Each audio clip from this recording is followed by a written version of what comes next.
Welcome, welcome, welcome, welcome, welcome, welcome, everybody to day 6, 7, 8, 9, 10. Who knows? We have a great lineup today. Looking forward to everybody's logging on. I see Emily's here. Hope's logging in. Robert's here. Mike's here. Marty's here. Salma's here. You're all making your way into the room. Make sure you grabbed a piece of paper and your pencils. Well, maybe you guys aren't old enough to even know what a pencil is, but back in the days when your teacher we have today and we had pencils, number 2 pencils. So that was our mainstay, but everybody's logging in. We got a great lineup for you today. Got a great guest speaker. Okay, we're going to get going. So today, we are going to talk about buyers, winning the buyers, working with buyers, and how to get them, and a little bit about the buyer consultation. So be prepared to learn the good, the bad, the ugly about working with buyers. I'd like to share a little story about when I started working with buyers very early on in my career. I didn't really know what I was doing, and it was my first 6 months in the business. And somehow I got this buyer lead. The guy actually called me and he wanted to see some properties. So here I am, all excited. I'm going to show this buyer properties and they're going to buy. And they came from back east somewhere. So didn't really even have a conversation with him other than where he wanted to. He knew where he wanted to live. He wanted to kind of get an idea about the neighborhood.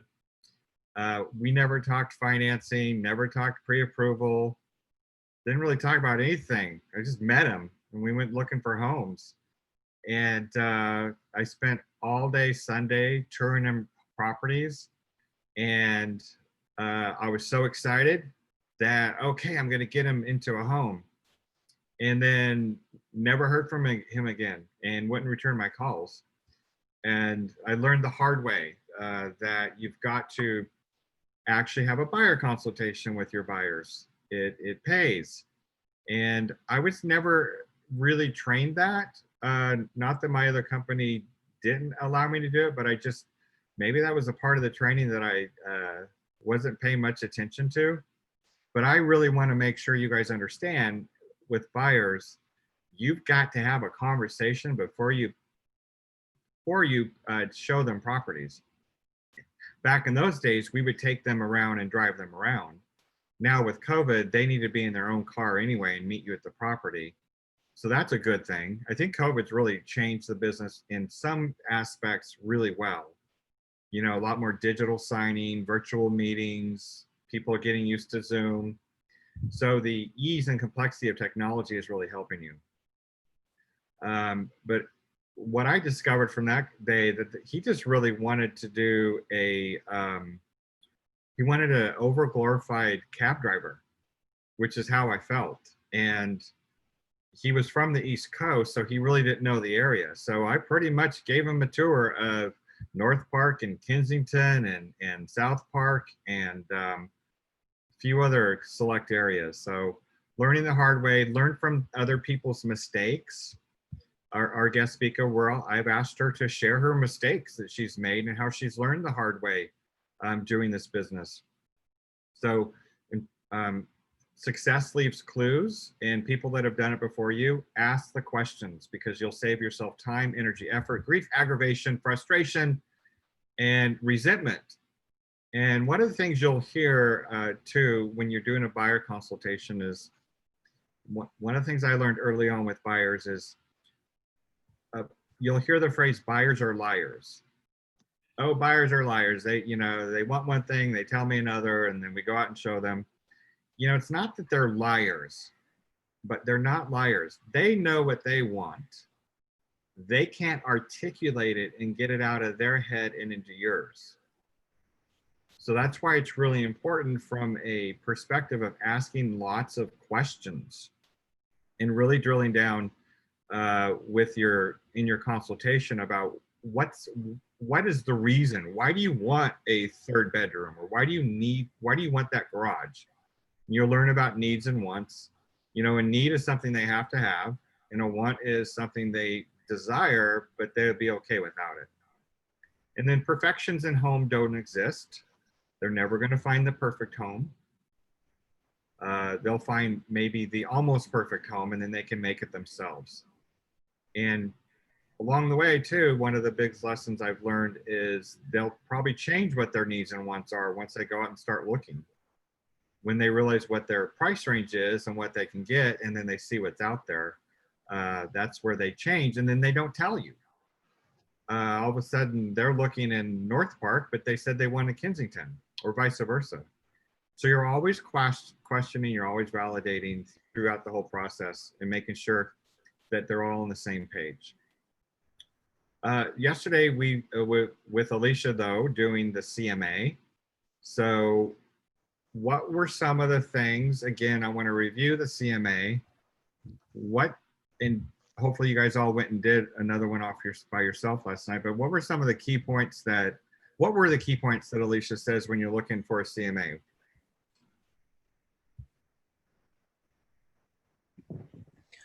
To adjust your search based on the market. Like right now, there's certain things you have to factor in while doing your CMA. Okay, give me an example of that, Junior. Well, factor in right now that there isn't as much houses on the market. So you have to adjust that in your search. Mm-hmm. Yeah. When you're doing a CMA, what are you really comparing?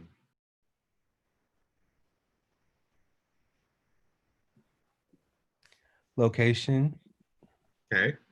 bones, and the renovation of the home, or the way the house is. Yeah, how it looks, the presentation, the price, presentation, and promotion. Yes. Yep. Anything else you guys took away from it? One or two things. Don't all be shy. I see Matthew's not here today, so he's usually one speaking. You guys are all shy. Cat got your tongue.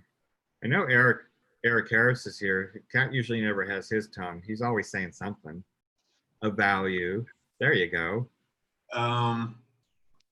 Well, this like that class is like the second time I took it because I think last time I took it was you and her at the office. But what I usually get away from it is learning how to use the MLS with the maps because usually I use the RPR, but Yeah. the way I use that when she talked about the check the taxes, so I use all three now to make the most accurate I can for my comps. So Yeah. taking all that away, you can place all three together. And I was doing a little work, so I wasn't paying 100% attention to Alicia. Did she go over that you need to look for the off-market properties in the tax record, the tax roll? Well, she mentioned it. She didn't just like you did, like that amount, but didn't go into like how we do that. Like tax record. You pull up CRS and you just put in the parameters in there, just like you're doing a search on the MLS.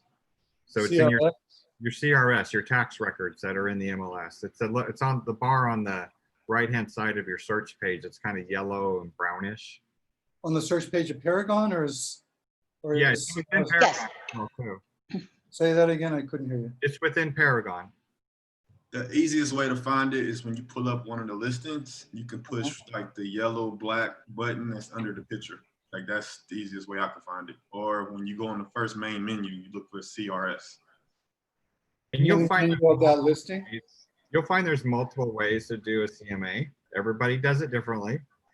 But don't discount the stuff that was sold. The reason why you want to look at tax rolls, there's a lot of stuff sold off market as well too. I'm actually doing an off market right now myself, and we're not going through the MLS. And I'm consummating a contract for 2 parties, and it will just be exclusively just off MLS and in the tax rolls. And and appraisers will look at that as well too. So you guys will get there. Don't fret. Don't be concerned. Oh my gosh, I don't know how to do that. You'll get there. So don't worry about it right now. All right. So, yeah.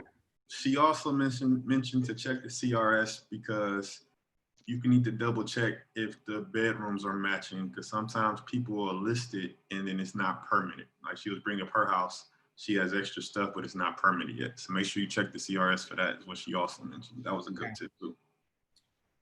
And my theory is there's only one definition of market price. Does anybody know what that is? I put it in the chat bar yesterday. What the It's buyers not will pay. What the The buyers buyer's willing willing to to pay pay and the seller's willing to accept. and the seller's willing to accept. So somehow you've got to blend the two together.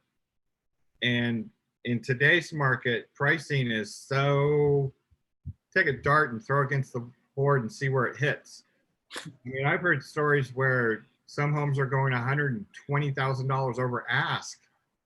Yeah, depending on, you know, it's not like in the lower price range, it's in the higher price range. And when you get into the higher price range, you'll have those variances. And Maria will talk about that today too, because she's actually actively boots on the ground, going out and showing inventory. And she'll talk a little bit about that as well too. So we have a great guest speaker today. I always like to introduce my guest speakers about how I got to know them.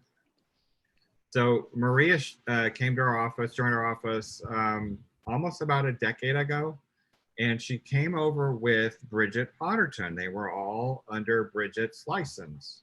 They had Bridget had a small boutique brokerage, correct? Yes. And they came in with another company, or not as another brokerage, but they blended into ours. And they kind of came in kicking and screaming. And Bridget shares the story too. Bridget was like, I don't want to go here, but they were in a relationship with another company that did a lot of internet lead generation. And Maria stayed with them for a few years, and then she struck out on her own because she's such an independent spirit.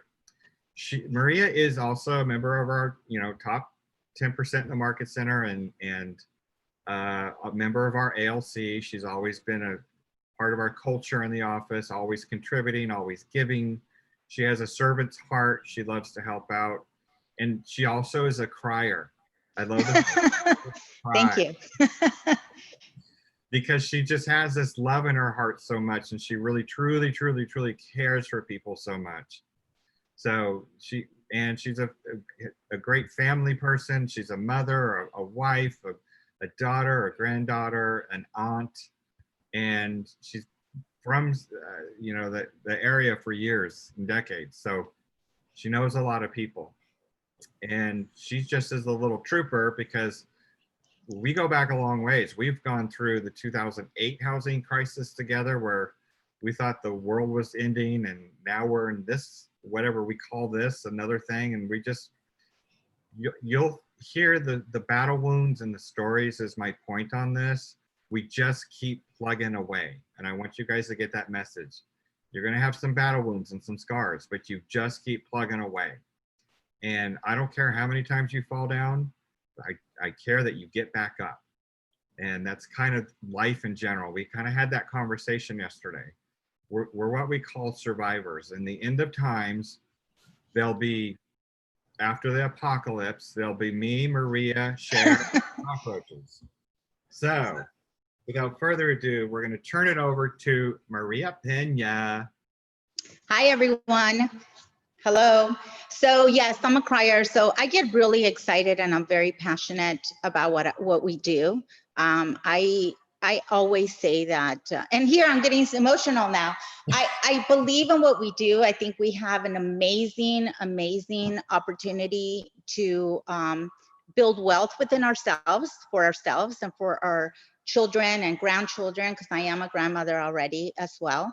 And also for the people that we interact with. I don't believe that the reason why you got into this career, for lack of better words, at least for me, it was because I believe that everybody should be a homeowner. And everybody should do what they love. And this is something that I'm very passionate about. I love helping people. I love people buying and selling properties. And I believe in people basically moving up. I've helped a lot of people since last year buy their you know, it's great when they bought their first condo or whatever they bought, and now they're stepping up, because right now this is a great opportunity for you to basically help that person get into something better, or something that's going to help their family because they've grown. So that's something that I love doing. However, our market has shifted. You know, in February, we were all wondering, you know, it was a totally different market. COVID happened. And, you know, the class that we had last year on Ignite about how to win buyers and how to do everything about real estate has definitely shifted to how do we do real estate today. And I think that's very important for us to even stand out even more because of what's happening. And I apologize for the helicopter. We are getting a lot of vibration or feedback. Do you have your phone open too, or is it just your No, it was a helicopter passing by. Can you hear okay? I'm sorry, guys. We're not getting that. We're getting an echo. Oh, you are? You know what? Maybe I have the volume too high. I apologize. Yeah. Let me lower it a little bit. Typical Latin. So loud. I know, I apologize. I'll try to be a little more subtle. Is that better? Little Or is bit. this? Okay. Yeah. I'll try to lower my voice. I apologize. That's the Latin part of me. I use my words and, you know, and I'm very vocal and speak very loud, and I may curse, so I apologize ahead of time, because I do use the S word. I don't think that is a bad word, but I do use it quite often, even with clients. So I do apologize for that.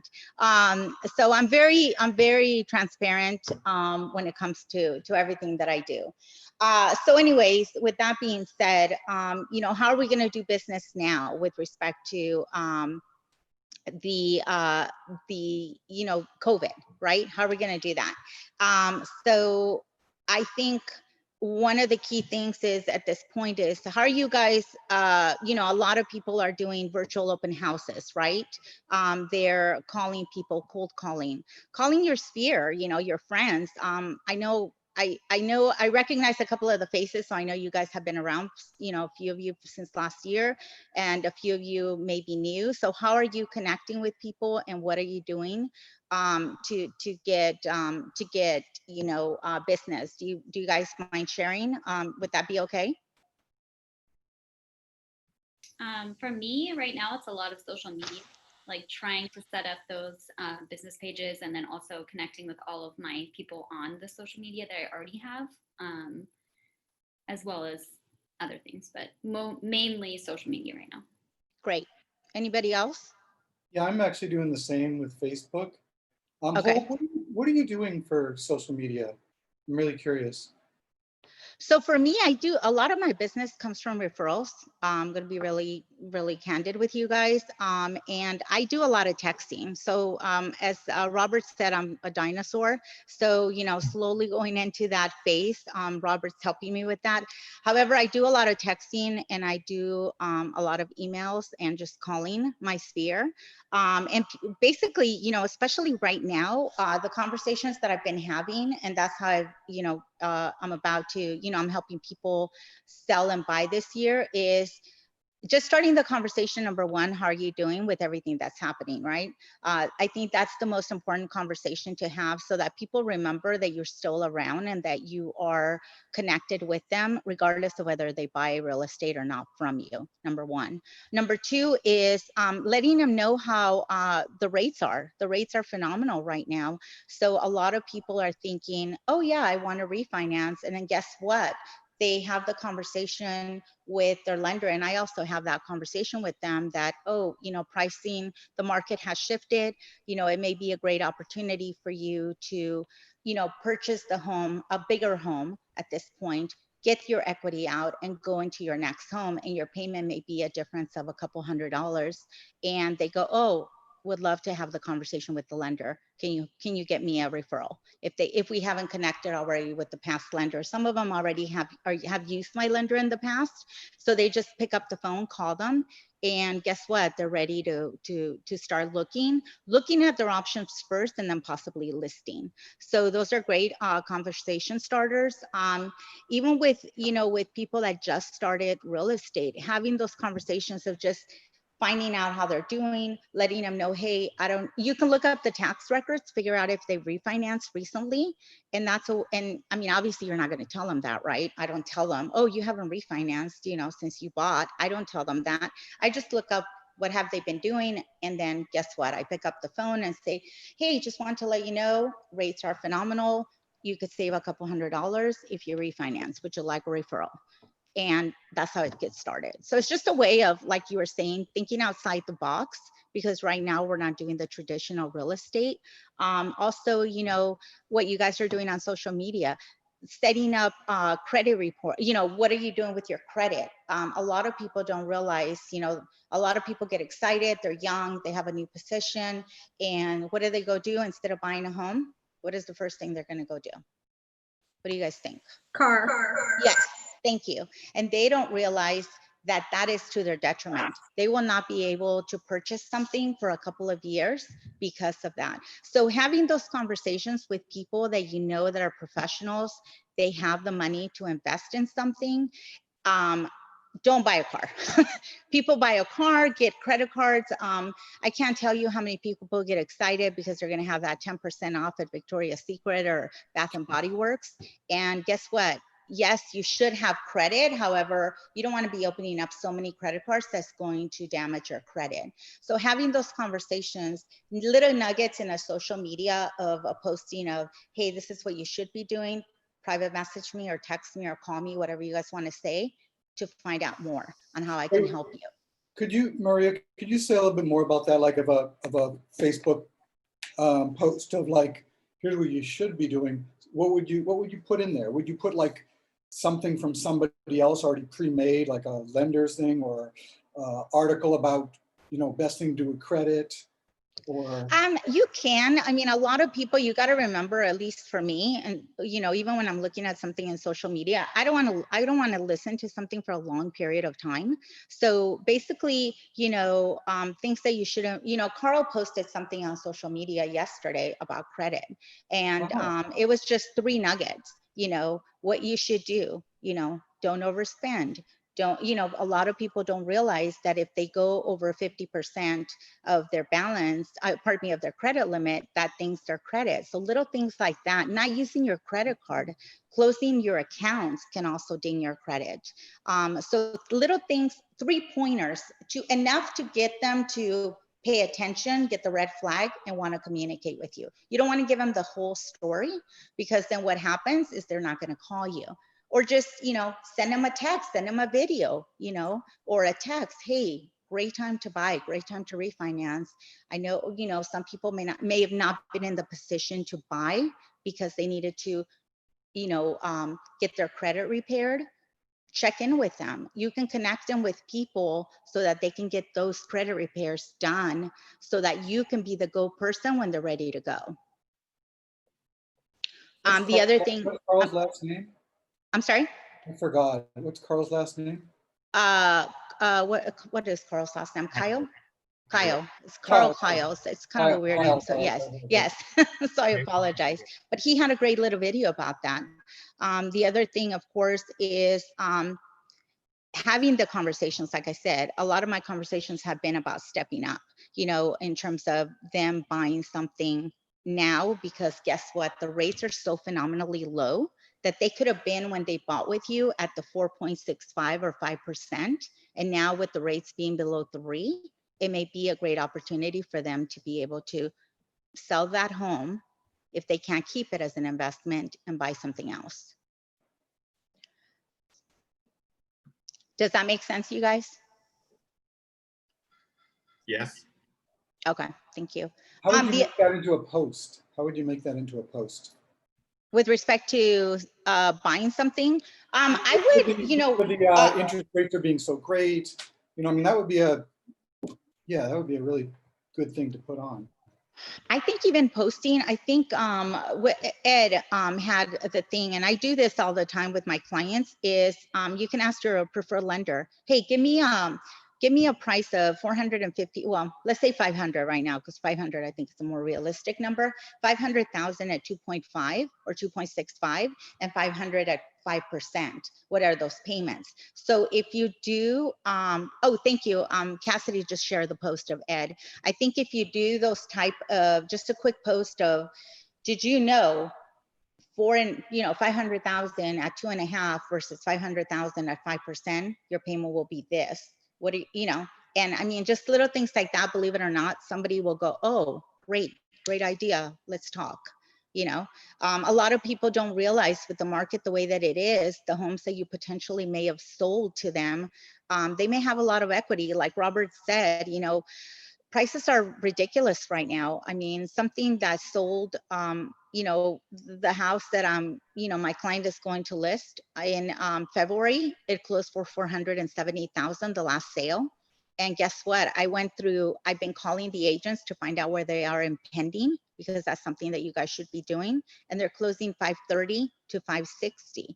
So look at all that equity, because you want to make sure you're educated with respect to that also when you're writing offers for buyers, because the last thing you want to do is you don't want to disappoint them. You don't want to have a buyer that is qualified for 500 looking at 520 right now. This is not the market for them.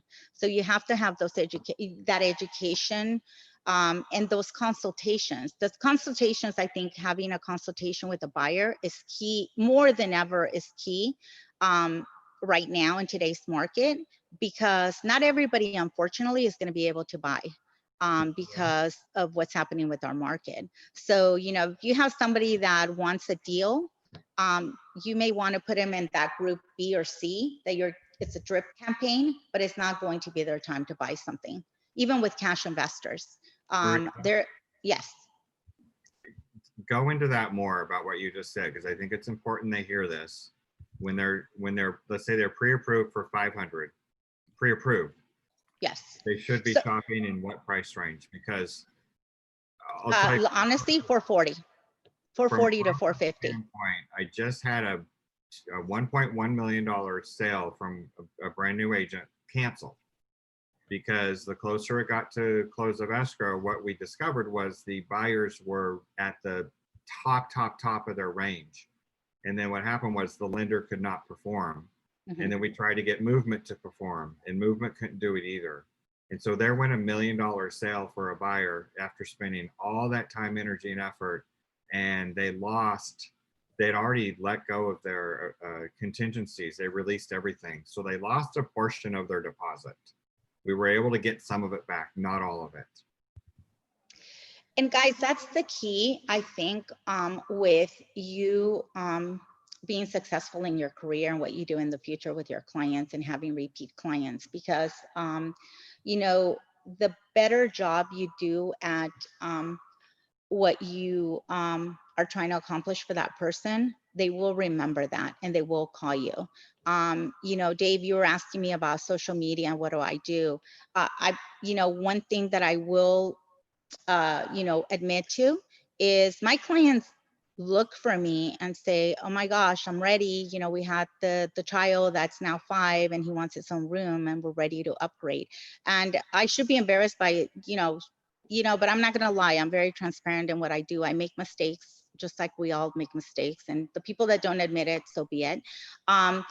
So the one thing, like Robert said, you want to identify the buyers and actually have that consultation, because one thing is key, getting the wants and needs of what they're looking for, number one. However, number two, you also have to have that conversation with them, especially in today's market of what's happening with our market. The rates are phenomenal. They're low. They're below 3%. However, you're going to be in competition. And you want to also tell them, hey, you're looking in 92101.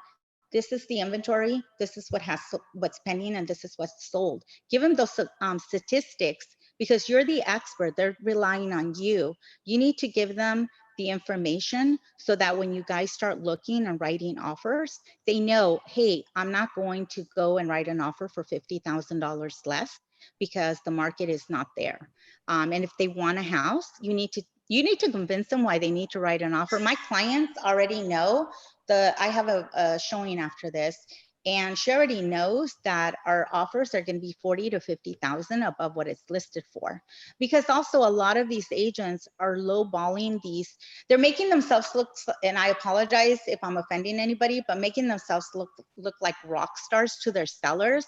But when you are pricing something 90,000 below the market value and you get 50 offers, I'm sorry, you are not a rock star in my eyes, because why do you want to do that to yourself? I'm sorry if I, like, again, I offended anyone.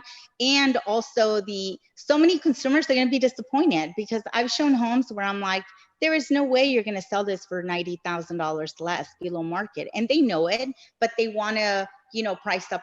I don't know if it's because of appraisal issues. They feel that that's going to make it look better for an appraiser. And that's why they do it. I'm not sure on the mentality. I just had a Tidewater appraisal on a property that I knew wasn't going to appraise. And guess what? What I wrote the offer for and what I did the comparables at, it's exactly what it came in at. So you also have to run those numbers and have those conversations with the buyers as well as the listing agent. What is going to happen if it doesn't appraise? Is your seller going to be realistic about bringing down the price? Because those are conversations that you also need to have with your buyers in the buyer consultation. So it's not just about what kind of home do they want, how much do they want to spend. The market has shifted, and you want to have the conversations about what is happening with the market so that they don't get disappointed when they're out there. And although we're not supposed to have open houses, you go to a house and there's 20 people in line waiting for their appointment. So I hope I'm making sense in what I'm saying. Always, dear. Any questions or comments? And if you have something to share that, that you guys, have come across, please share it. I think right now we all have to work together with respect to, just sharing what's the successes and the failures, because we can all learn from something that didn't go right, So Maria, let's take them through the steps of when you get a buyer lead. Well, first off, how are you getting your buyer leads in today's market? I get a lot of referrals from past clients, number one. Zillow, I know people don't like Zillow, but I do get Zillow leads. I'm a premier agent with them. So if I get an online lead, I do go through the whole process of, finding out what they want, number one. Some people call you about a home that, it may not be your listing, but it may be something else in that same zip code. But they don't qualify. They'll say, oh yeah, I qualify. I was working with, when they say I was working with somebody else last year, but they couldn't help me. Oftentimes could be a red flag that they may have not been approved. Sometimes they weren't just not, they didn't get them to the right lender. So you want to make sure that you're working with the right lender also, because some lenders can offer, the first time programs or other programs that may benefit that particular buyer. They may be a physician. So you've got to really listen and figure out what are they looking for and what profession do they have to figure out what lender you're going to send them to, VA or whatever it may be. Let's say they're not Zillow Premier and they don't have past clients. Go back to when you were brand new. Making those cold, before, of course, open houses, a long time ago, open houses, remember those? Doing the virtual open houses, a lot of people are doing that and they've been successful. I've been calling around with respect to the people that in the past wanted to buy and they were on the fence. So just making those phone calls or calling my sphere and going, okay, I know you don't want to buy, you're ready, you love your home. Who do you know that wants to buy or sell? In the next 2 months, the market is amazing. And somebody that that wanted to be in, in purchasing something, when are they ready to go? Give me their name and number. And I always ask for their name and number, because people will say, oh, they'll text me, oh, I gave so-and-so your information. And I have, excuse me, I have found that when they do that, they often don't call. So I always will ask, okay, can you give me their information? I'll be more than happy to call them. When you're in the supermarket, coffee shops, it's a great opportunity. How often do you guys go into a coffee shop and people want to know about real estate or what's happening with the market? Or they just say, hey, I was thinking about buying something. That's a great conversation starter. And I never give them, people will say, the plumber came in to fix something at my house and he wants to buy something. So I just started talking to him about, real estate just out of the blue. And he's like, oh, I always wanted to buy something. Can you give me a call and see if I can qualify? Because I don't know if I can. So, just conversations like that, you never know who you're going to run into. And get their information. Don't give them your business card. If people want your business card, they're probably just going to throw it in the car and that's it. You're never going to hear from them. So always be the one to ask for the information. So you get that hot buyer lead and then you make the call. So what does your initial call look like? Just reminding them of how they, how we met, whether we met in a coffee house or we met wherever we met, having that initial conversation of reminding them who I am. And just basically asking them, would you discuss that, a couple of months ago, you were looking into buying. So tell me what happened, because I want to know what happened. And then, they'll tell me whatever the situation may have been, maybe credit repair, the agent never followed through with them.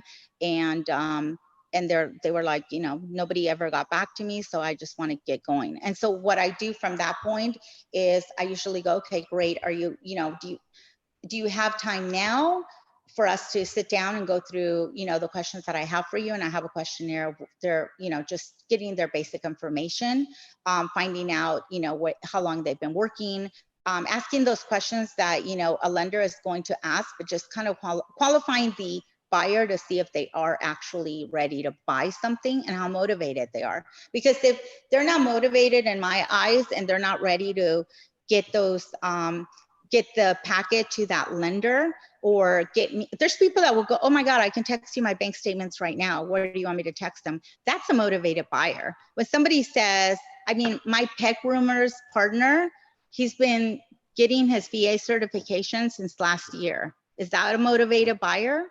No.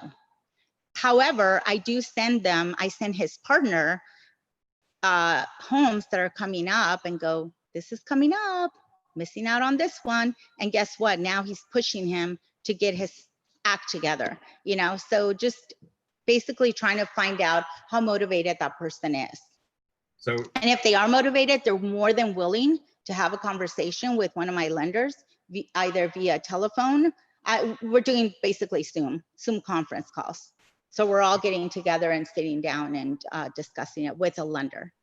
So I'm dropping you guys the bold toolkit that you guys I've been dropping in the chat box every time. That toolkit has the buyer consultation questionnaire in there. It has the buyer and the seller. So Maria's talking about she has a questionnaire that she asks them with questions. A lot of it is it's memory, but she also has a printed version that she goes through to make sure she doesn't miss anything. And then Maria, so you got a buyer, you've done all your questions, and where's your next step with them prior to them saying, yeah, we're motivated? Oh, by the way, here's a question. You guys need to write this down, and it's probably not in your toolkit, but you need to ask this every buyer. When we go out and we find the perfect house, in other words, it's your dream home, are you ready to buy that house and put an offer in today? Or you don't care if the house burns down? And it's kind of a funny question, but here's the point. When we go out and find your dream house, and that house is perfect, it's in every way, are you ready to make an offer today, or you don't care if it burns down? Or you can ask it this way. On a scale of 1 to 10, 10 being you are ready to write an offer today, and 1 being you're not sure. Where do you think you fit on that scale? And that's in your toolkit. If they say anything less than a 10, there's still something holding them back. And you've got to dig more and figure out what that is. If they say, well, I'm not ready to write the offer today, and I don't know if I really want it to burn down, but I'm not ready. Again, same thing, that's a clue. They are still not ready in their mind.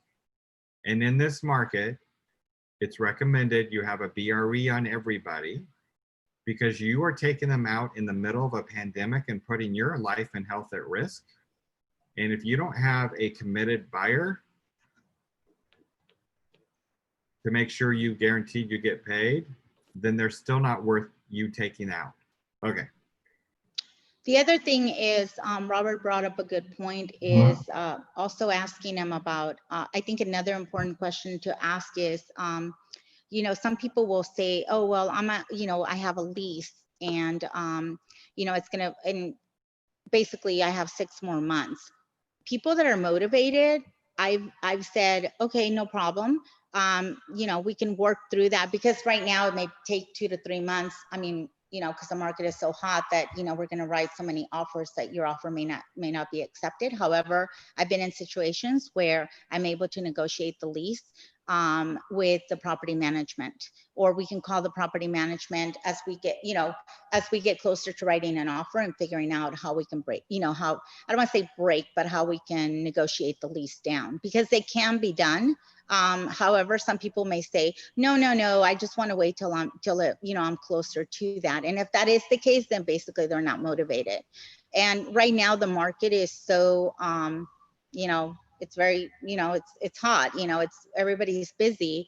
You want to make sure you're focusing your attention on the people that are ready and willing to buy and be able to write offers. You don't want to be in the position of, you know, I've been in those situations where I'm writing somebody, you know, for 6-7 months and they're not ready to buy. I mean, I showed somebody on Saturday a condo in Rancho Bernardo, and it's the perfect one. And she still had an excuse the next morning of why she didn't want to write the offer. And I said, it fits all your wishes. What is stopping you now?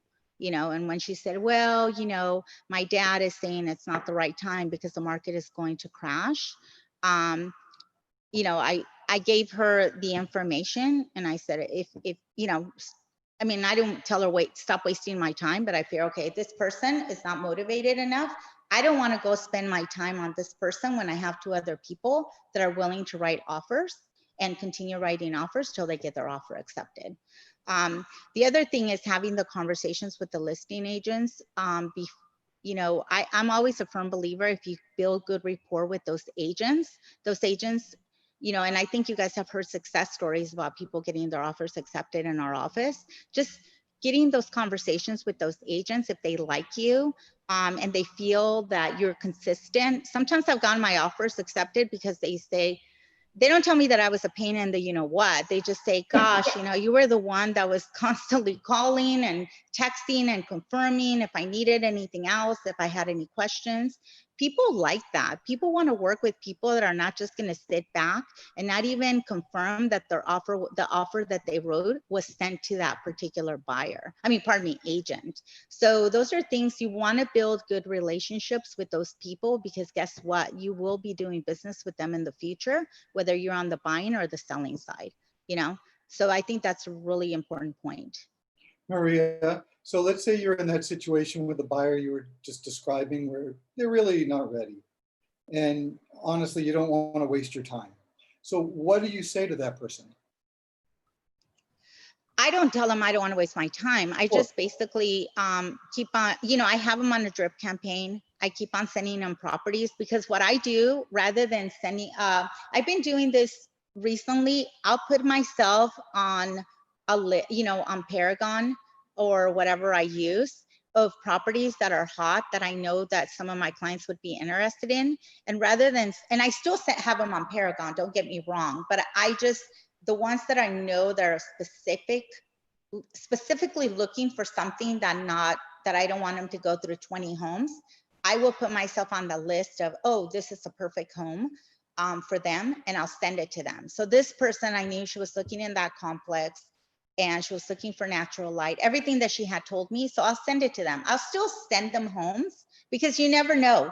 Maybe one day she's going to wake up and have an epiphany of, oh my gosh, you know, I do want to buy. You know, I gave her an idea. What happened was she listened to her dad, and she's refinancing her current home.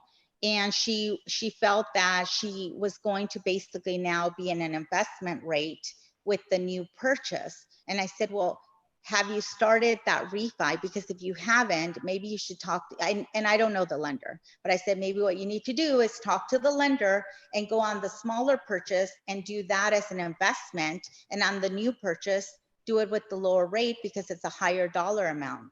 So when I sent her that, now she's thinking about it.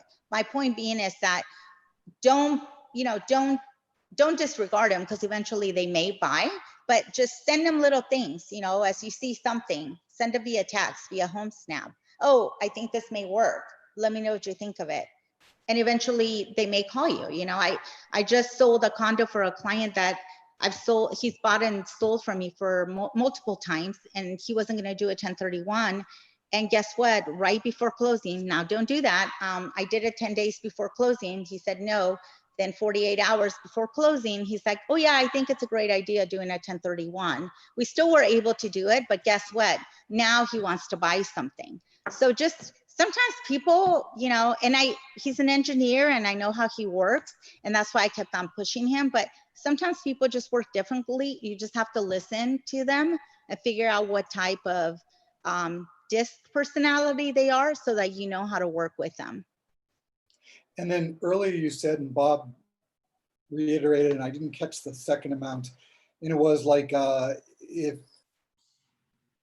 your loan is for 500,000, I'm clarifying about the numbers. Yes. If the loan is for 500,000, don't look at anything over 440. Is that what you were saying, or did I get the numbers wrong?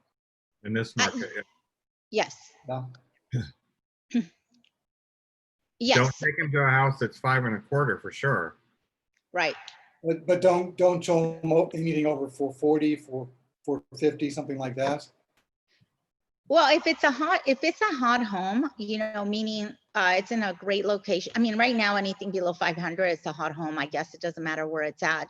However, one thing that I've been doing is having the conversation with an agent before I even have the conversation with the buyer. If they text me and they say they want to look at a home, okay, and I call the agent to find out how many offers they have already.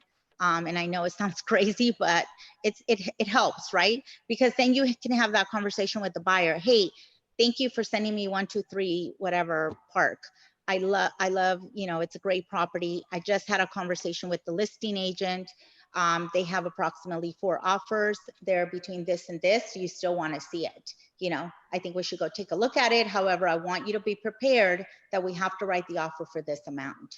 So that way they're not going to be disappointed and you're going to be wasting time. I mean, I hate to say that word, but wasting time writing an offer when they're not going to get it. Just setting the expectation to the buyer of what's happening with the market. You need to educate them right now of what's happening, because what was happening in February, March is a totally different story. I mean, I just had a conversation yesterday with an appraiser. I can send you guys the information. He does, I had a listing in Ramona, and we had a appraisal issue last year, and I didn't agree with it. And rather than me writing the rebuttal, I paid him to write the rebuttal for me. It was $150, and it was the best $150 I spent, because I wanted somebody that was familiar with Ramona and knew the area and was experienced. They're another dinosaur like Robert and I. So it's, it was really important. It was really important for us to, for me to get the value in, obviously for my seller, because the appraiser did a really poor job, but I didn't want to point that out with me. Sometimes when I speak with my foot versus my mouth. And sometimes I just say how I feel, and I need to remember, okay, no emotion, business. And so I knew that I needed to hire a professional to just bring all the points together. And right now it's a very volatile market, and we need to make sure, like what Alicia did yesterday, you guys get your comparables in place. Talk to the agents with the pendings. If you're writing an offer that is, $60,000 to $70,000 more, you want to make sure that you have the data to support that, and you also have the conversation with the buyer. If it doesn't appraise, 3 things may happen, and go with that discussion. Do do the appraisal contingency up front with the verbiage Yes. inside the contract that I presented yesterday at the team meeting. So Maria, you and I have been doing this business a long time. I want to ask you your opinion on why you think inventory is as low as it is and buyer demand is the highest we've ever seen, and nothing makes sense. I just think people got sick of COVID, and now they have to, they can't go shopping, right, in stores. So they decided, hey, why not buy a house? No, I'm joking. I think, it's one of those scenarios where, and I'm having the same dilemma with me right now in one of my personal investment properties is, and truth, I sometimes, I miss the market when I have an investment property and I missed the market last time. It was, this particular property got to be in the 600s, right? And then long story short, I missed the market. And then guess what? It dropped all the way to 350,000. So I think a lot of people that want to, number one, a lot of people are, their kids have left. They've left and they're ready to move on. So what is happening? Some of them are selling, but then some people are scared and concerned with what's happening with the market and they're not selling, right? So, but buyers want to buy because guess what? The rates are so low. I think right now you could buy a house for a better price than having a credit card and or a car, right? So I think buyers all of a sudden are like, yes, let's do this. The market is not going to shift. Everybody thought the market was going to crash, remember, because of COVID and everything that was going on, and it shifted completely. So I think it's one of those situations where you need to let people know, hey, this may be your opportunity to buy. I have people that, don't want to buy because they think next year the market is going to crash.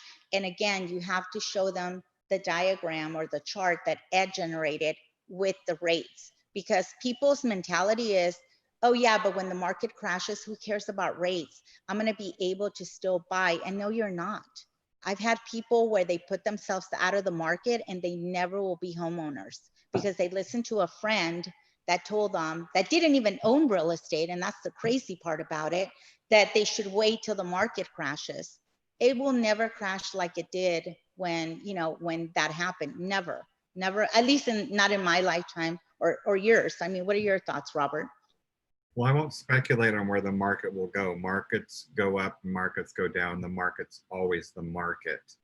I think what's important that everybody here is you're not really buying the home for the price. You're buying it for the payment. So Right. You've got to sit and talk to the person about, well, what is your payment? And how long are you going to be in the home?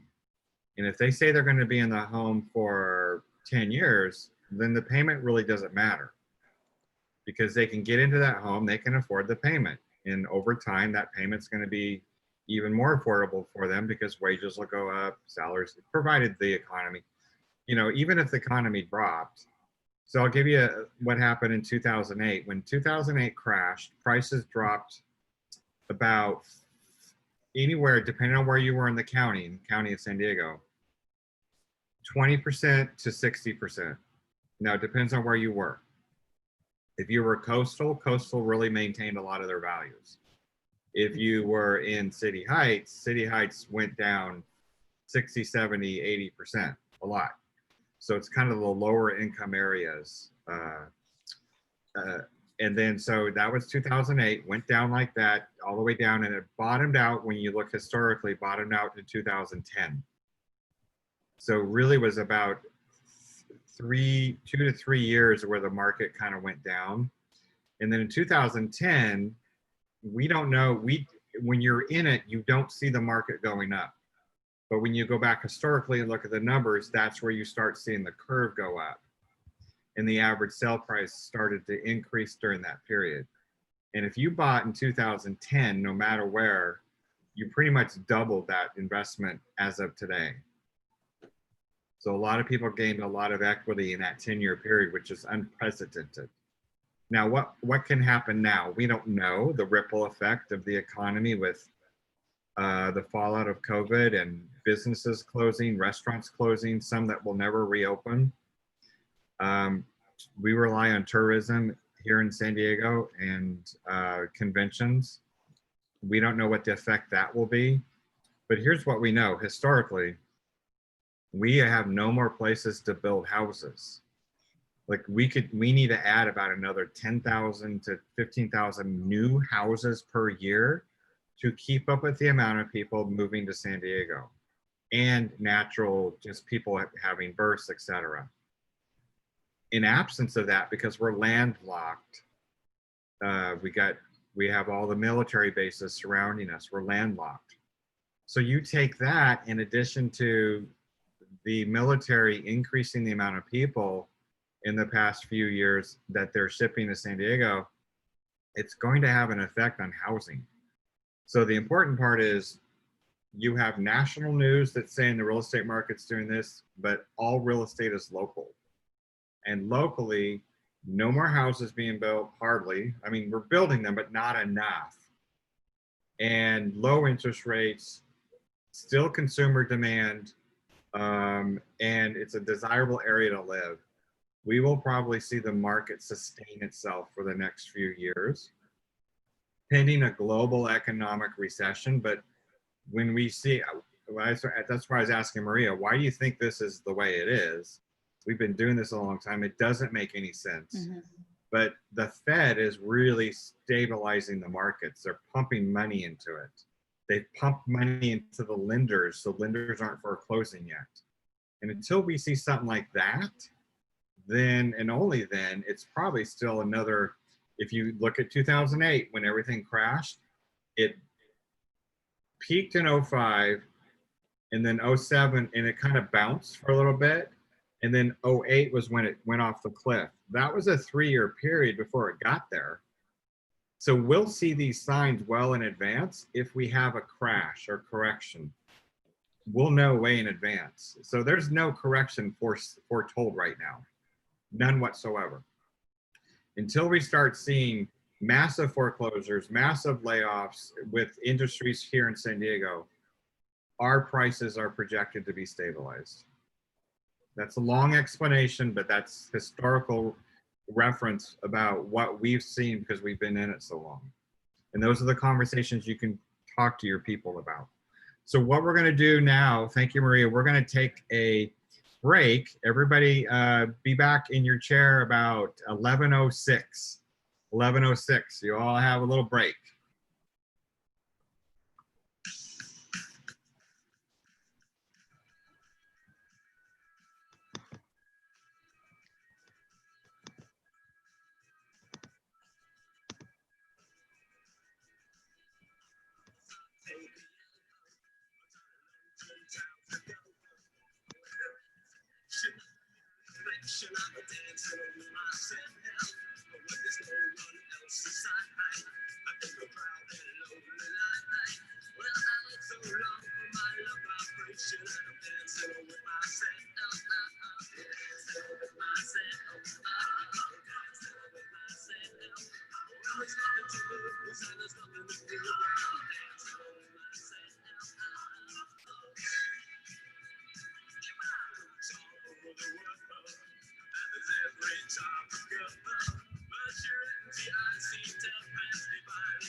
DJ Broker Bob is showing you what he has in his iTunes with Billy Idol.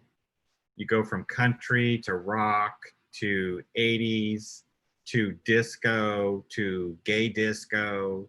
Get a little bit of everything with me. I'm multifaceted, just so you guys know. Well, we've had a great morning with Maria today, working with buyers, and she's doing a great job. What are some of the key points you guys have pulled out of this? Or what's something that you've learned that you've already found that, yeah, I should have done that instead of this? If you've had a buyer you've worked with. For me, I ran into, when I first started doing real estate a couple years ago, I ran into that problem with the pricing and how buyers always come in talking about the house price. But, you know, like you were saying, like they only can afford 500, so you should shop for less. So I found like really finding out what their monthly payment is and what their budget is, it really helps to determine what their house price would be even more after you get, you know, what they're approved for, because that's their max. And then when you find out what their budget is, you can put into like a calculator and, you know, estimate how much that they really will be buying for. Then you got to plug in HOA and Melrose and all that too, depending on the location that they're in.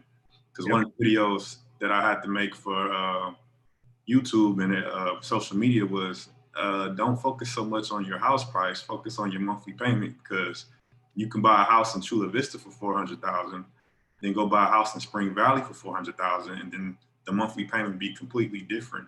And that's mostly because of HOA and Melrose. So the budget is really the most important thing. And I got like a five important things that go into house price. So I put the budget first, and then their debt to income ratio, I put that before credit, because I have people with good credit and then they have like bought a car, like she was saying, buy a car, and then that puts them out. So I put that first, then credit, and then everything else after. So like their budget is the most important thing. Thank you, Eric. And for what Eric is mentioning is very key, because he also sells in South Bay. So if you're familiar with Chula Vista or any other, like maybe in North County somewhere, Melrose is an additional tax that when a community got developed, the developer did the infrastructure and it's being assessed back to the homeowners of that original development. And in some cases, they are 20, 25, 30 years to pay all the infrastructure, the schools, the streets, the parks, etc. So when you're out there shopping, if someone says, well, no, I've been pre-approved for 500,000 and they're looking in a condo, that's a key thing right there. If they're looking in a condo, then you've got to take into consideration the HOAs in that condo. And then if they're also looking in Melrose areas, then you got to take in not only the HOAs, but you got to take in that Melrose. So then that 500,000 went down to 350 overnight. So then you've been shopping and shopping and shopping. All of a sudden you find out, oh, we can't afford this. So you're saving yourself some time. What else did you guys learn? Thanks for that point, Eric. That's really helpful. Just a thumbs up, Dave. That's all I get. Everybody else? Okay. All right. That was for Eric. Eric, that was really good. That was very insightful. Thank you for sharing that. Yeah, and you don't want to be the bad guy when all of a sudden they find out, oh, you mean I can't buy this house? Wait a minute, why are you showing it to me? So, all right. So the next part of the afternoon, what Maria is going to go to is kind of when she talks with them about needs and wants. And then, of course, when we talk about the perfect home, there isn't one exists. She's going to talk about, you know, creating that list of the 5 must-haves. You know, narrowing down what are the non-negotiables, what are the 5 things they need to have. And then also when she gets out there showing them homes, how is she getting her offers accepted? What is the relationship she's establishing? How is she getting them through the door? Okay, so without further ado, it's all yours, Maria. Thank you, Broker Bob. So one thing that I will say, exactly what Eric said, it's key. You know, and that is really important, having those buyer consultations with the buyer, finding out exactly, because you could have a person that could qualify for, let's say 700,000, 800,000. However, they want their payment to be 2,500. So that puts them in a totally different price point, correct? So having those conversations is key when you're doing the buyer consultation, as well as having communicating that with the lender. The lenders will often tell me, and I have pretty good, you know, a lot of the lenders that I work with, they'll call me and say, hey, this is a great buyer. However, you know, like you said, they only want their payment to be 2,900. So they're approved up to whatever number it is. However, we got to stay focused with this price. And so you really, when you start sending them homes and setting them up, you know, with the expectations of where they want to be, not everybody is familiar with each part of San Diego. And like Broker Bob said and Eric said, there are parts in all of San Diego County that have Mello-Roos. HOA also take, you have to discuss when you're doing your buyer consultation, what that is going to impact in terms of payment. If you have a $350 HOA, guess what? Your spending power went down significantly. People don't realize that. People go, oh, why didn't you send me this home? Like, what's wrong with you? And then you go, oh, well, it has a 350, you know, HOA plus the Mello-Roos is 250. So that's why I didn't send it to you, because guess what? It's $600 additional every month. So then they're like, okay, great. So you have to really stay focused and explain to them why you're doing what you're doing. You're the professional. This is what you're doing. Explain to them about Mello-Roos. Some places, you know, especially in South Bay, there's some areas that have that are brand new construction. So they think, oh, the Mello-Roos is going to go right away. And guess what? No, it just started. Other areas, you know, even Bonita has some Mello-Roos. You know, there's areas throughout San Diego County. You just have to get familiar. I always click on the tax records for the Mello-Roos tax details, and it will give you the breakdown. So for instance, if something says $10,000 and you want to know more about that, exactly what the Mello-Roos is, it's going to tell you $3,000 is just for Mello-Roos. The other difference is for the regular taxes. So those are conversations that you want to have with them, because oftentimes what will happen is not all of that information is in the MLS. And guess what? Then you could miss out on that number if you don't double check with the lender and with the buyer. So those are important things to discuss with them, so they're aware of also looking into things like that. You know, because some people want to go into, oh, they'll say, oh, well, you know what, forget it. I don't want to buy a resale. I want to go to new construction. Well, new construction sometimes can be to their detriment, because it can have 2 HOAs on top of additional higher Mello-Roos. So, so those are conversations that you want to have with them, so that their, you know, the expectations are there. The other thing is, like Broker Bob was saying, is what are you going to do with respect to relationships? Talking to, I had a great conversation yesterday with an agent. And it was like, oh gosh, you know, it was just one of those conversations where you're like, he was shocked that I called him just to ask him what was going on and how many offers he had. And I was actually, we started laughing because he goes, you're probably the second person that's actually done it, and I've had 15 showings. So it's important for you to build that good rapport, because in case somebody likes that property, guess what? Now you've already developed that relationship with that person, and you can hopefully get that offer accepted with the right terms. Writing the offers right now is key. The less you ask for, I think the better. Shortening timeframes for inspections, if you're, you know, if your buyer is comfortable with that. And appraisals, talking to the lender, of course, first.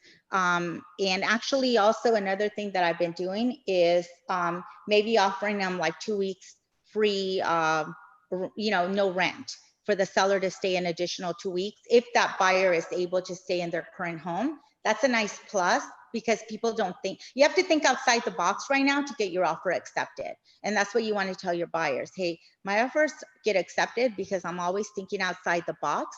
And if you're okay with doing this, this is what I've been doing for my other clients, and having those conversations with them. I don't know if anybody can share other successes, if they've written offers, on what's working for them. Yeah. Great.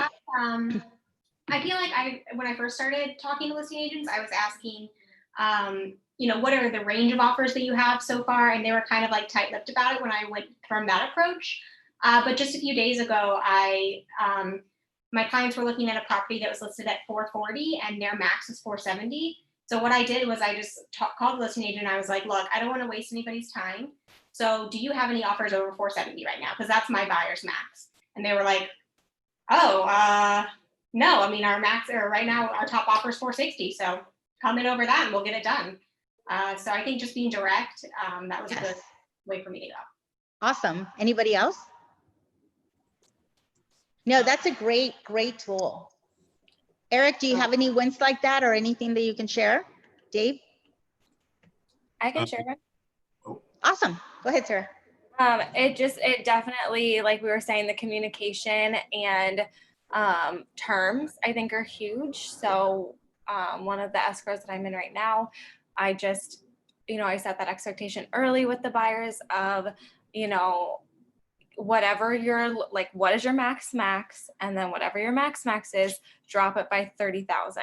And when it came time, we offered 10 over, got accepted, or well, we were counter offered. And then I said, okay, we need to go 10 more, but we can't do any more than that. And they said that was good. And I called the listing agent many, many times. I knew she had no offers when we put ours in, but then they ended up waiting because they had more people see it. So I don't know how many they ended up having, but they accepted us because I kept calling and saying, what do you guys need? And they said, well, they're contingent on finding a replacement home. So I talked to my buyers and I said, okay, what if we offer them, 10 extra days in the house for free, and then 20, we'll give them an entire month, but we'll do 20, with a rent back. And they ended up just seeing that. I think we were willing to play with the dates for them and the time and give them extra time. I think that was something that put it over the edge for us, and the communication. And the entire time we've been in this deal, the listing agent just keeps saying, thank you so much for always communicating everything with me. It makes it that much easier when the deals are difficult, when A, you don't have a big ego, and B, you're willing to work with each other and communicate the entire way through. So it's somewhat of a complicated deal just because so many things are moving parts, but just having it accepted because of communication and continuing it the entire way through has been phenomenal. Awesome. Congratulations. Eric, I think you had something to say. I did what both of them say, and then I have my client do a personal letter. I'm finna switch over to personal videos where have my client talk about what they liked about the house, because sometimes you'll find out that it's not always about the money. It's like what they teach us. It's about connecting with people. So when you connect with the seller to the buyer, that also helps out. So making something where your client is sending something over to connect with the seller, that could help boost your percentage of winning the offer. That's a great point. I apologize. I did not share that with you. I've done it more often. I always do it, and some people are open, some people are not open to it. So my son-in-law was not, my son-in-law and my daughter just bought a home in Placentia this year, and they were not open. He thought it was, sorry for saying it, stupid. But I said, I don't care. You're still going to do it. The seller didn't appreciate it. However, guess what? The listing agent did. And she said, I told him I didn't care. They were good friends. And she said, I told him I didn't care. He was going to pick your offer because of what you guys did. So I think it works. And not everybody is open to it, but I think the connection oftentimes helps, especially when people are downsizing and you're writing the offer to say, you love everything that they've done about it, the fact that they've been there 30 years or whatever the scenario may be. People connect with things like that. So that's great. That's good to hear that you guys are doing things like that and doing the rent backs or free rent. Those are just keys, little things that honestly go a long way in terms of getting things done and getting things accepted in this times, because it's very competitive out there. So that's good to know that you guys are doing that. So in terms of what you guys are doing with respect to how you're getting your buyers qualified, are you guys working with, you know, the ones that everybody are you guys developing those relationships, or how are you guys finding your lenders to connect your buyers with, so that when you're having your buyer consultations, you can tell them, hey, I have this lender that I'm working with. How are you guys doing it? Do you mind sharing? My biggest thing with working with a lender is, do they do pre-approvals? Because there's a big difference between a pre-approval and pre-qualification. And I always try to make sure I verify that they're doing a pre-approval. And then after that, to make you like my number one, I got one lender I always use because he did my house and because he does DU, so the desktop underwriting. If they can do all that, that is like one of the most solid pre-approvals you can have, because you got the pre-approval with the desktop underwriting. So that explains everything of why they're approved, and pretty much I think it's called the processor that they talk to. They already did everything to say that, hey, they're approved. When most banks, like, they'll wait towards the end to do the processing part, and then that can screw you over. I ran into that a lot with Navy Federal, because I work with a lot of veterans and military. And like the big banks, sometimes they don't do it to the end, and then, or until you have a offer approved, and then you'll find out like you'll need, like one of my clients needed $20,000 more for them to get approved for the house that they wanted. So like that was like one of the biggest problems I ran into with big banks, not having a pre-approval or a DU. And when you have, and that's a great point, when you guys have that, when you're working with lenders that do that, because I do the same thing, I work with lenders that actually do the full approval of the buyer, have submitted all the documentation, and you want to talk to your buyers when you're doing that buyer consultation, the difference between going with a big block bank or, Navy Federal or USAA, oftentimes, exactly, they don't do the full underwritten approval.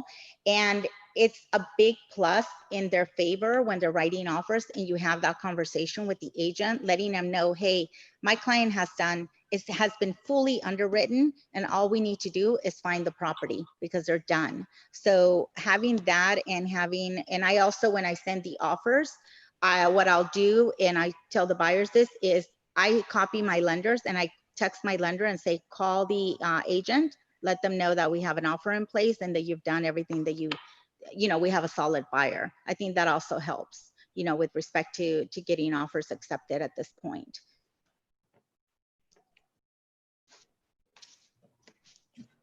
Any questions, guys, about this? That was pretty clear. Okay, great.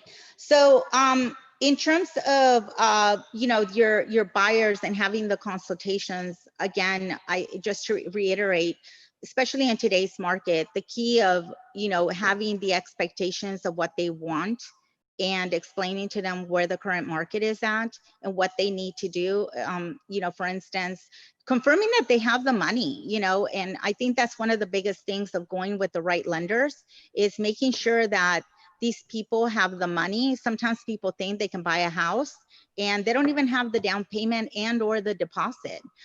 So I think when you're doing the buyer consultations, I oftentimes, make sure that they have the money. And if they don't have the money for the down payment, or they're getting a gift for the down payment as a gift, you want to make sure that who is giving them the money, and have they actually spoken to that person and communicated to them that they're getting the money, because oftentimes they'll say whatever they say, and guess what?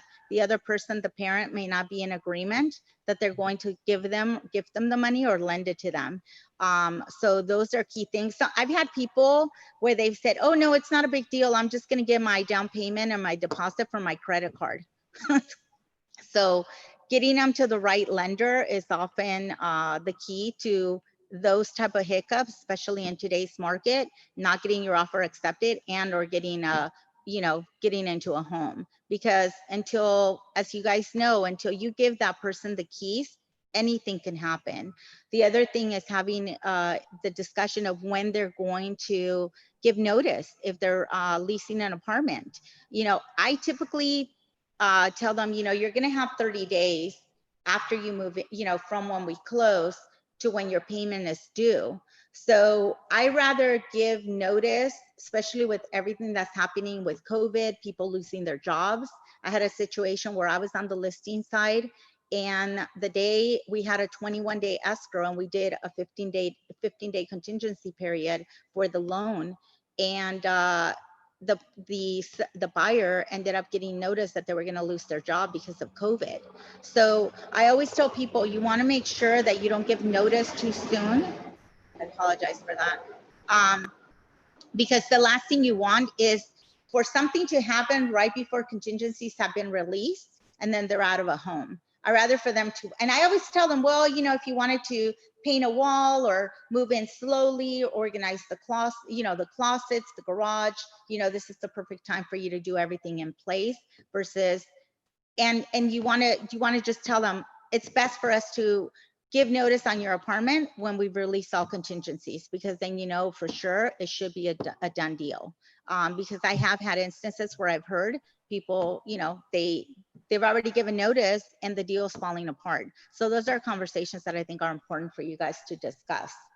I'm going to second that as managing broker, because what always happens is at the 11th hour, I'm getting SOS calls needing help because a deal can't get closed and it's taking time. And for whatever reason, there's maybe a lender delay, a title issue, it can be any issue. And what you've got to realize is you've got to be frank with that buyer. Don't expect to move in the day after you close escrow. You need to have at least a 2-week leeway. And I think it's always safe to wait until, if they're in a rental, to give notice after all the contingencies have been released on, and maybe even add a few days, like maybe the 20th day, just to make sure that there's still everything going on. Because even though you get a loan approval, or you really only get a loan commitment, the lender has pulled funding after they've released contingencies. So you've got to make sure that loan approval is locked in, dialed, ready to go, especially for those that are at that debt to income ratio that's really, really, really close to, what is it, 50%, 49.9%? Yeah, 46 to 49, depending on the lender. Yeah. Okay. The other thing is always constantly remind them, because people get excited, they're buying a new home, and guess what they want to do? Go buy furniture, right? Sell everything on offers or whatever they use, and buy new furniture. You want to remind them that the lender will run their credit again. So they want to make sure that they're still continuing to make their payments, and also, you know, just not to open new credit cards if they're especially if their borderline debt to income ratio is low. You don't want to, you know, you just want to make sure that they don't do anything, you know, silly when it comes to doing things like that. There's a question from Cassidy. Do you advise on 3.5 down? Oh, sorry, I just lost it. Hold on, let me pull it up. Do you advise on 3.5% down on purchase price? She gets asked how much do I need, and it varies. Well, typically, so for instance, especially the one thing that I will say with that, and any other questions with respect to as we're getting closer to tax, to the tax bills that are due, some lenders are requiring 6 to 8 months in reserves. So you want to make sure that when you're having the conversations, whenever you're having a consultation with a buyer, you confirm all the numbers with them as to expectations. If we find a house in, you know, whatever month it may be, checking with the lender, how many months of reserves do we need to confirm that they have the money? Because oftentimes, you know, if they're short, then that could also blow, you know, blow up a deal if we're not having those conversations. So those are key, especially right now in today's market. You know, with what's happening with offers and getting your offers accepted. Because the last thing you want to do is get an offer accepted, didn't double check with the lender, and guess what? Now you can't perform because your client doesn't have enough money to do what they need to do. Does that make sense? And also checking the other thing, because I've had people have problems. where even in South Bay, depending on where they buy, if it's in a flood zone or a high fire hazard area, you want to make sure that they're checking before they release all contingencies for if they can get insured and how much their insurance is, because people will say, oh, it's not a big deal, I have, USAA or I have whomever. And guess what if they cannot get insured and you have to go to a broker and you have to pay, instead of $700 a year or $900, you're paying $3,000. So those are just conversations that you want to have with your buyers in terms of having a checklist. This is what is going to be expected when you do a purchase. This is what you're going to have to do, home inspections, the appraisals, checking for insurance, things that you think may be, that they may think it may not be important, but could crucially, make a deal go south. So, especially right now, like I said, appraisals right now, if they don't come in, do they have the money to offset the price? Any questions? Is there a checklist already, is that already set up for all these kind of things you're talking about, Maria? Maria, you're on silent.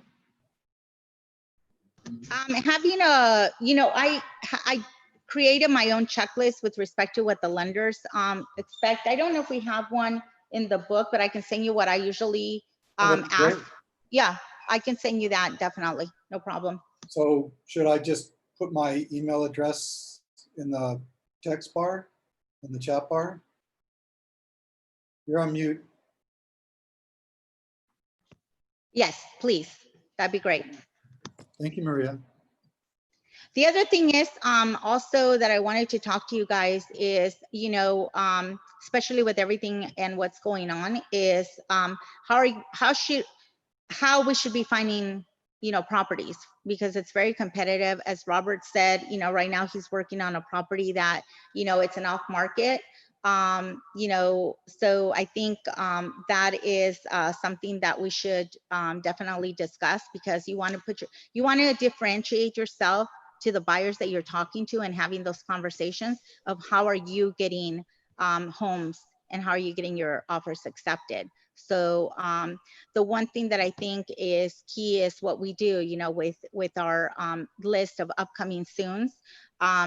Having those conversations. Hey, I'm constantly working with my office with respect to homes that are coming on the market, investors that you maybe, have conversations, start introducing yourself with investors. I have investors that send me, hey, this is coming up soon. Who do you have that could potentially buy this home? So those are things that I think are important. And then even looking in the expired or withdrawn listings, and sending a quick little note to that potential seller saying, hey, I have a buyer. What will it take for us to get my client wants to buy in that particular neighborhood. Would you be interested in speaking to me about submitting an offer? I dropped Maria's email in the chat box. I think that's the easier way for her to send the checklist. So if you could just email her, that way she can reply right back. Yes, thank you. Thank you, Robert.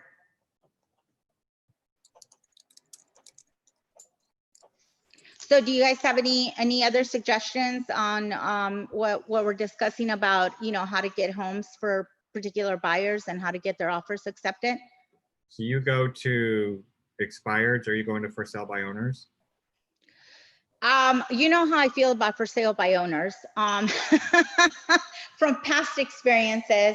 However, I'm doing everything that, I need to do. Right now, it's very competitive. What I've been doing is going to the expires, the withdrawals, finding out why they're withdrawing.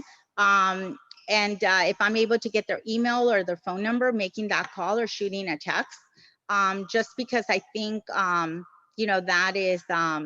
that is key right now for us to get buyers and not to have them to be discouraged with respect to, getting their offers accepted.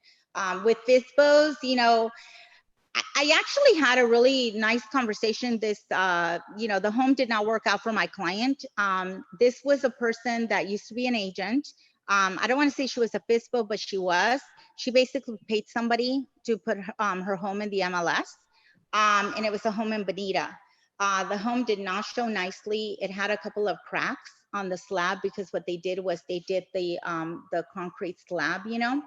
And so I did have a conversation with her just saying, you know, because she did follow up. I followed up with her, thanking her, and then she followed up with me. And I said, you know, she asked me what I thought. And basically I did ask her, why did she not pick an agent? And she said she used to be an agent. She didn't believe in paying an agent, a listing agent, since she had been an agent, and she just paid a flat fee to a broker to put her home in the MLS.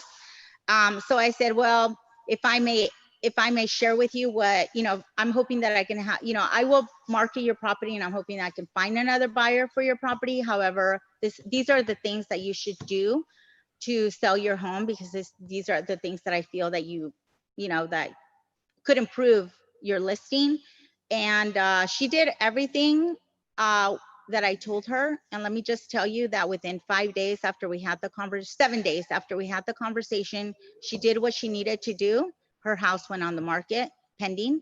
And she texted me and she said, you are the only agent that basically gave me the advice for free, didn't charge me, which I don't know if I should have, but anyways, she goes, and I will never forget that. And I talk to a lot of people, and you will be my go-to person when somebody wants to buy or sell. So I don't know if that's true or not, but just having those type of conversations, you know, definitely make my day. I've had bad experiences with FSBOs, and luckily they got an agent involved. I think that's why they probably did not love me, because they actually had to get an agent involved to deal with me, and they didn't like that because they had to pay that person.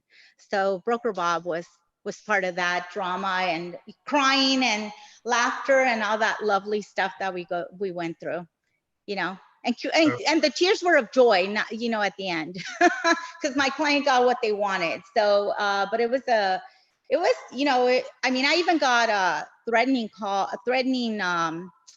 texts that they were going to do, you know, they were going to harm me because they knew where I lived. So, yeah. I've already prepared them that this is, you know, there's the emotions in this business. So you're going to deal with some emotions. You just got to be part of the course. So you're going through expireds. Are you calling the agents of the expireds as well too? Let's say you have a buyer, you know, the buyer knows exactly where they want to be. That's why it's really important in the consultation to know exactly what they want. And because if you're just relying on the MLS, right, you're missing a major portion of the market. You've got to be hunting for the property. So part of your value proposition with buyers right now is, look, not only do we have the MLS, which everybody is looking at, I'm going to go out and uncover what you want by contacting off-market properties that have been expired for sale by owners, and I'm going to establish relationships. And one of the key things is not only you're calling the expired, but you can also call the agent of the expired property and say, you know what, I see you had a property listed last year at 1234 Main Street and it expired. I have a buyer looking. Do you think that seller would still sell, or what's the deal with that seller? And get to know the agent and inquire about them. And maybe that agent got fired, they had a bad relationship with the expired or whatever, and say, well, if you give me their contact details, I'll give you a 25% referral if I can get a deal closed. Would you agree to that? And you never know, that agent might say, well, yes, they hated me, but I'll gladly take a referral because I worked really hard on it. So here's their contact information. Here's what I know their deal is, and here's what you're dealing with. Do you do stuff like that? Yes.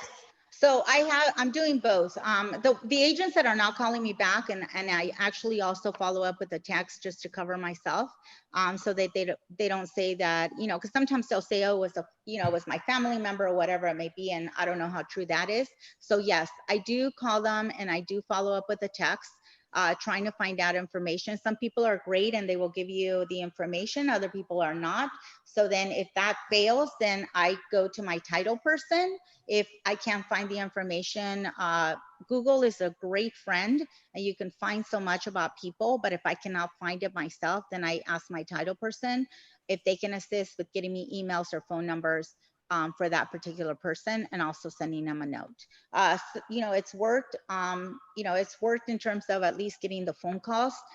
Some people, you know, oftentimes, especially right now with what's happening with the market, you know, some people just refinance and didn't want to move. And I know that because I could see it, but I still want to find out if they'd be willing to do it, because the market has shifted to, you know, to be a seller's market again. So it's a great motivation. And, you know, and like Broker Bob said, you don't know what's going to happen next year. And if their goal is to eventually retire or go to another state, this may be the time to do it. And just having that conversation may be worth it.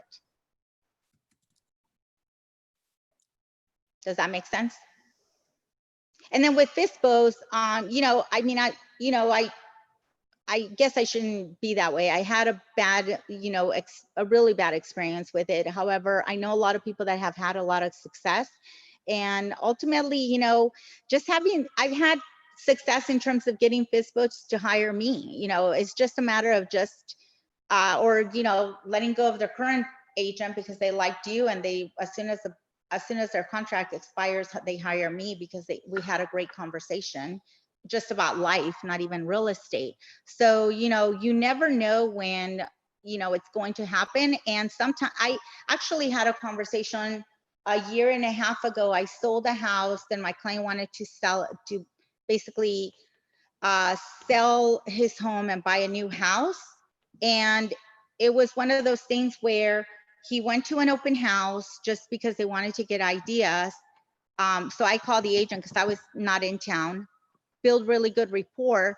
Well, he started talking to somebody else, and he goes, "Oh, I'm going to have my agent call you because I think you guys would get along." And then guess what? I had a good conversation with him. He was thinking about selling, but then wasn't sure. And I said, "Well, if I get you an offer from my client for this number, will it work for you?" And he goes, "Yep, you got it." And we sold it. Never put it in the MLS. So, you know, you just never know when you're going to have conversations with people and they decide they want to do business with you. And you look like a rock star to your buyers. How many of those would you say of your deals every year right now, or do you consider deals that you've put together? In other words, they weren't just regular MLSs, they were stuff you had to hunt and search for. Right now, I'm actively doing it now. I'm, you know, so I would say I'm being more proactive this year than ever. And I would say probably a good 30%, you know, but I think right now I'm being very aggressive because there is no inventory, and I have to figure out how to get my clients before they get discouraged, getting them a home. So that's my priority. A good amount. You'll probably do 30% a year. Yes. I know most of our top agents, it's about 30% that they're not doing stuff that's on the MLS. They're doing it by putting a buyer and seller together. So our very top agent, Sal, I always talk about Sal. Sal goes to the MLS, sees what's out there, and then he'll call buyers or sellers in his sphere and then connect and say, "Hey, this property just came up. Who do you know that would be interested in something like this?" But in that process, he's uncovering people that are thinking about selling. So he's using the MLS as bait, but he's actually proactive inside his sphere to figure out where some more inventory can be. The other thing that I'm also doing right now is talking to investors, because a lot of my clients, although they can afford the money, they don't want to bother with having something remodeled or wait for it. So what I'm doing is looking for properties that I feel will fit the areas that they want to be in, trying to get the investors to buy it so that they can remodel it and I could put my buyer into that home. So, you know, just, I mean, right now you just have to think outside the box to make deals happen.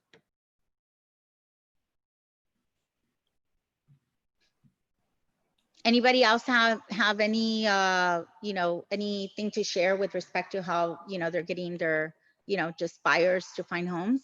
That's, you know, not your typical MLS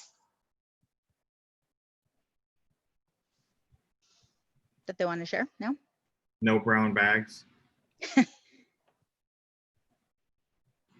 No one knows what brown bags are.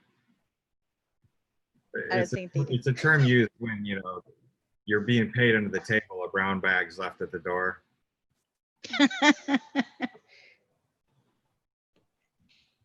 No brown bags. scenario stories?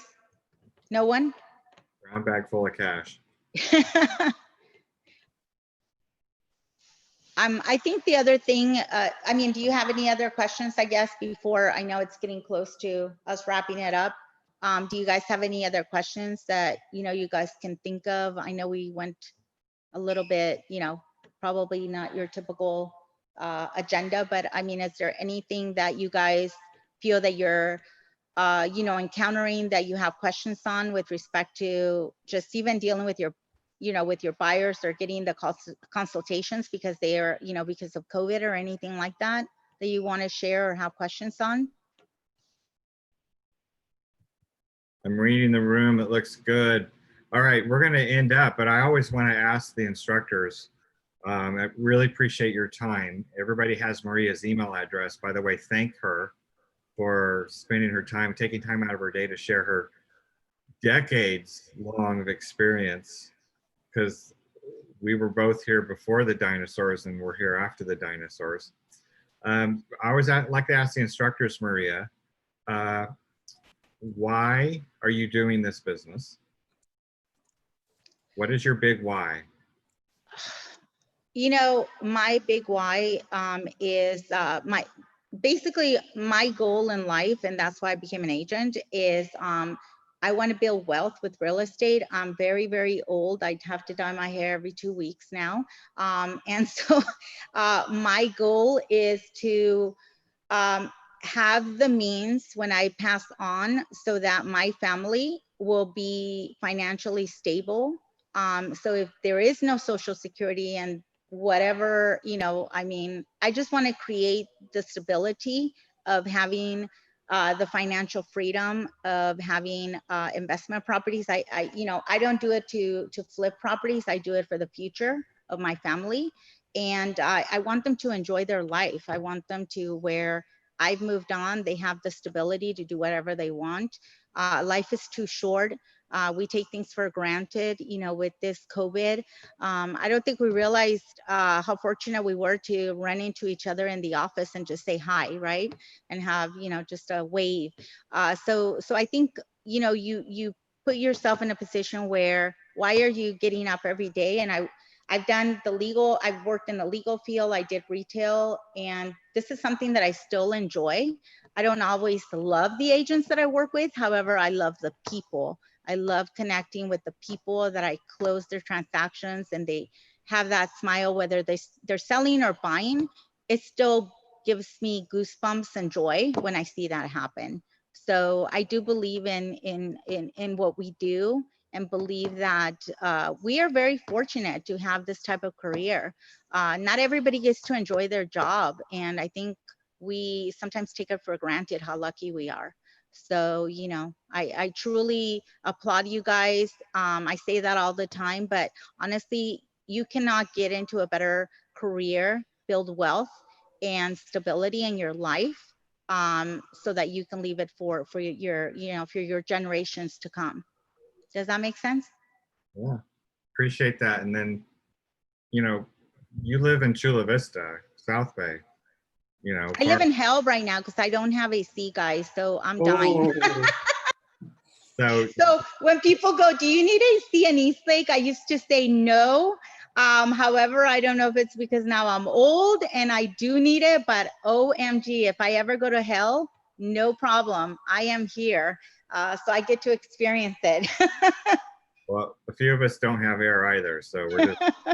But it's a little hotter over here by like 15 degrees. So why because you live far away from our office. Why are you staying here? Why do you stay with us? You have other options. You have South Bay offices. Oh yeah, I do. I started, we were, I don't want to say unfortunately, but we did not want to be at Keller Williams. We joke about that. We were dragged in. However, I always joke with broker Bob and Ashley, and I tell her that it's a very expensive therapy that I pay every year. However, I am joking and not joking. No, I'm just joking. I love the people. You know, I used to be in real estate, and pardon me, in the legal field, and I didn't move around. My attorneys were my best friends, and I feel that that's very important for me. Where you are is important, where you can pick up the phone, and I really do mean that. I mean, I know we have a lot of talent in our office, and I make a lot of mistakes. So if you ever want to know about my mistakes, call me up, because you know what? We all make mistakes and we can learn from each other. However, the key for me is having people like Broker Bob and other individuals in our office where you just feel like you're not just an office and a number. You are an individual that they care about. And that for me is priceless. And I really do mean that. I feel that we have one of the best offices in terms of people caring for you. And if you don't see that or we don't share that, let us know, because I think that's really important for us to offer everything that we can to you guys, whether it's in real estate or your personal life. And you don't find that very often in a lot of places. You're just a number. And if you're not producing, they could care less about you. And our office is not like that. So I hope you guys know that. We have pretty amazing people and staff. And of Thank course, you. Broker Bob. I'll give you the $20 I paid you to say that. Thank you. Just send it to me. Venmo. Well, thank you, Maria, for your time and your wisdom today and sharing knowledge with working with buyers. I'm sure the agents picked up a lot of great tips and pointers, and it kind of fast-tracked them. And appreciate your time today. And I wish everybody a really great day. Tomorrow we end up the week with Coach's Corner with Coach Carl. And he's going to be working, talking about buyers too as well, his take on it, but actually getting that BRE sign and how he works with them. So you all have a great evening and a great day, and we will see you all tomorrow. Thanks, Maria. Bye, guys. Have a great day. Bye. Hi, everyone.